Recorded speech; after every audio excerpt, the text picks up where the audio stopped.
महायुतीचे उमेदवार सदाशिव लोखंडे यांनी आपला उमेदवारी अर्ज दाखल केला आहे। सदाशिव लोखंडे महायुतीचे शिर्डी लोकसभेचे उमेदवार आहेत।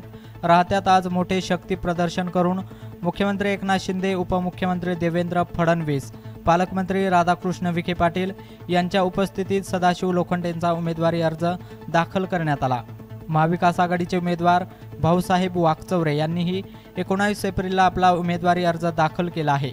आतापर्यंत शिर्डी लोकसभेसाठी 2 उमेदवारी अर्ज दाखल करण्यात आले आहेत, तर वंचित बहुजन आघाडीच्या उमेदवार उत्कर्षा रुपवते या 24 एप्रिलला आपला उमेदवारी अर्ज दाखल करण्याची शक्यता आहे। तसेच 25 तारखेपर्यंत अनेक अपक्ष उमेदवार अर्ज दाखल करू शकतात। शिर्डीत सदाशिव लोखंडे विरुद्ध भाऊसाहेब वाकचौरे आणि उत्कर्षा रुपवते या 3 उमेदवारांमध्ये प्रमुख लढत होणार आहे। महायुतीचे उमेदवार सदाशिव लोखंडे यांचा शिर्डी लोकसभा मतदारसंघात जोरदार प्रचार सुरू असून भाऊसाहेब वाकचौरे हे प्रचारासाठी रणांगणात उतरले आहेत, तर वंचित बहुजन आघाडीच्या उमेदवार उत्कर्षा रुपवते या उमेदवारी अर्ज दाखल केल्यानंतर आपला जाहीरनामा प्रसिद्ध करून प्रत्यक्ष प्रचाराला सुरुवात करणार आहेत। त्यामुळे शिर्डी लोकसभा मतदारसंघात तिरंगी लढत पाहायला मिळणार आहे। वृत्तसंकलन विभाग MH मराठी, शिर्डी।